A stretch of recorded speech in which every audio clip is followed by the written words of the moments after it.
Mesdames et messieurs, bonjour et bienvenue à Manguebo News, le journal. C'est la rétrospective de l'actualité chez nous en Seine-et-Marne. On va commencer par les législatives 2017.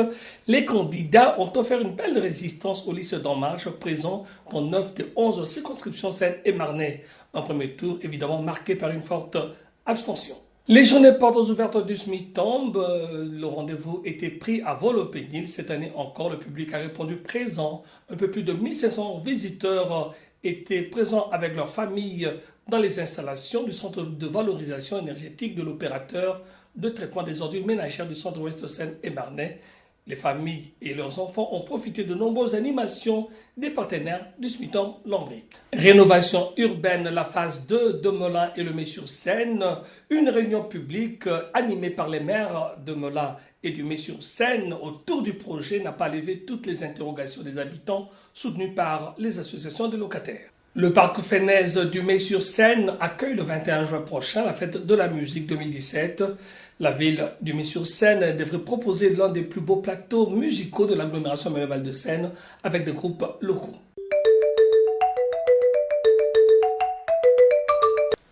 Législative 2017 en Seine-et-Marne, le premier tour a livré ses résultats. 9 des 11 candidats d'En Marche sont présents pour le second tour. Un premier tour, comme vous le savez, qui a été marqué par une forte abstention. La campagne d'entre les deux tours pouvait-elle renverser les tendances du premier tour ? En tout cas, les candidats comptaient sur un débat avec les candidats d'En Marche. Dans la première circonscription, un débat à l'appel de Denis Julémier vers Aude Luquet a été rejeté, comme l'ont été toutes les autres demandes de débat dans le département. Sûrement, les candidats d'En Marche répondent ainsi à des consignes venues d'en haut de leur parti. Journée portes ouvertes du SMITOM, le rendez-vous du SMITOM Lombric a tenu ses promesses. Cette année encore, le public a répondu présent. Un peu plus de 1500 visiteurs ont visité en famille les installations du centre de valorisation énergétique de l'opérateur de traitement des ordures ménagères du centre-ouest Seine-et-Marnais et profité de nombreuses animations des partenaires du SMITOM en direction des tout-petits. Samedi 3 juin, le SMITOM Lombric a ouvert ses portes comme chaque année rue du Tertre de Chérissi à Vol-Pénil. Plus de 1500 personnes ont répondu présent à cet événement qui met en avant le tri et la collection des déchets.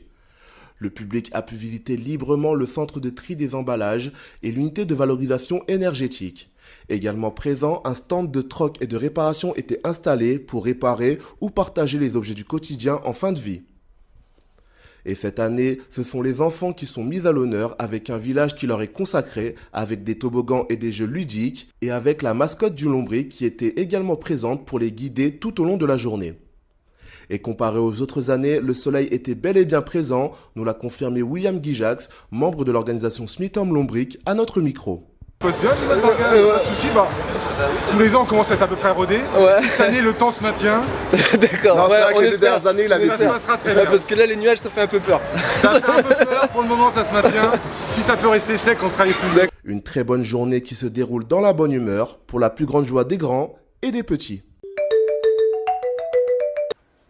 Rénovation du quartier Schumann, la réunion publique animée par les maires de Melun et du Mets-sur-Seine n'ont pas permis de lever tous les doutes dans les têtes des habitants de ce quartier excentré de la ville de Melun.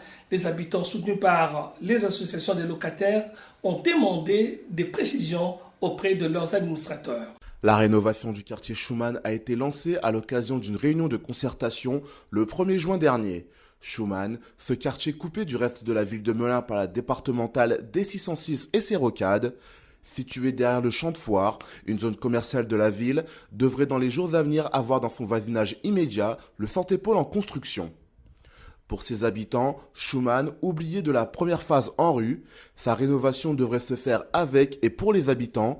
Voilà pourquoi ils avaient répondu présents et étaient très nombreux, soutenus par leurs associations à la réunion de concertation au gymnase Jean Bonnis. Une concertation voulue et initiée par les maires Louis Vogel, maire de Melun, et Franck Vernin, maire du Mets-sur-Seine. Le projet, c'est un projet commun, le Melun. Tout à l'heure, Franck va vous dire un mot sur la partie du Mai. Quelques idées générales. Ce projet, ce qui le caractérise, c'est que c'est un projet global. Bien sûr, il va concerner au premier chef ceux qui n'ont pas bénéficié de l'ANRU 1, donc spécialement Schumann, mais c'est un projet d'ensemble. Ce qu'on a vendu à l'ANRU, c'est qu'il fallait que l'entrée dans Melun, et aussi avec plein ciel au Mai, ça soit un projet global. C'est un projet qui est partagé entre nos deux villes. Je crois que nos territoires sont fortement imbriqués les uns dans les autres. Un exemple concret, il y a par exemple un collège, le collège Chopin ici. Les enfants du collège Chopin sont rattachés au lycée Georges Sand qui est donné. Voilà, c'est un exemple de nos deux villes, le travail entre nos deux villes.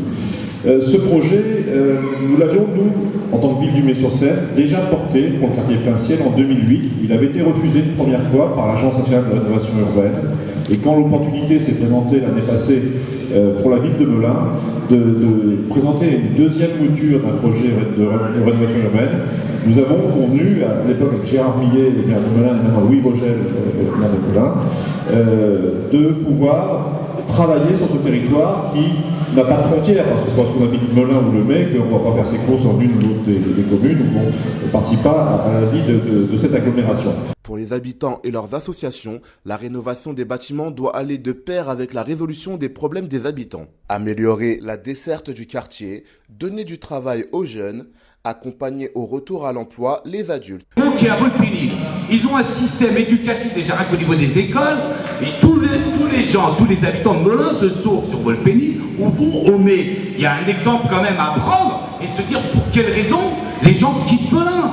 Mais vous pouvez en rire. Montaigu, on voulait créer, soi-disant, une mixité sociale. On a fait les résidences Vivaldi. Les gens ont habité 2 mois, ils sont partis. C'est qu'il y a un malaise quelque part. Bien que houleuse et un peu tendue, cette réunion publique aura eu le mérite de rapprocher les points de vue des habitants et des élus. Le parc Fenez de la ville du Mai-sur-Seine devrait accueillir le 21 juin prochain la fête de la musique 2017. La ville, dirigée par Franck Vernin, proposera l'un des plus beaux plateaux musicaux de l'agglomération Melun-Val de Seine avec des groupes locaux qui se sont inscrits. Revue de la programmation de ce grand rendez-vous mis en place par le service culturel de la ville du Mai-sur-Seine. Mercredi 21 juin 2017, Radio Mangembo diffusera la fête de la musique au parc Fenez du Mai-sur-Seine de 17h à 22h avec une des plus belles programmations de l'agglomération Melun-Val de Seine, à commencer par l'association Senang Senang qui ouvrira le bal avec une démonstration d'une danse indonésienne, le Yapong, un mélange de danse de Jakarta et de Java. Ensuite, le groupe de pop-rock Back in Time les succédera. Jeune groupe formé en 2015, il est composé de 4 musiciens.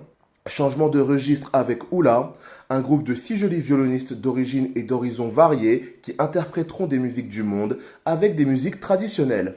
Le groupe est emmené par Emily Stewart et réside dans un haut lieu de la musique, le centre des musiques DJ Lockwood à Damary-Lélis.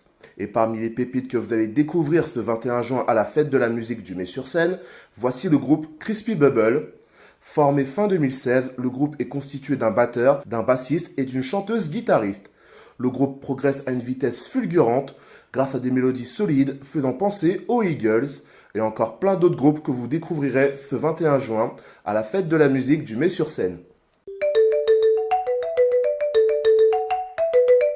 Voilà, mesdames et messieurs, c'est la fin de Mangembo News, la rétrospective de l'actualité de la Seine-et-Marne.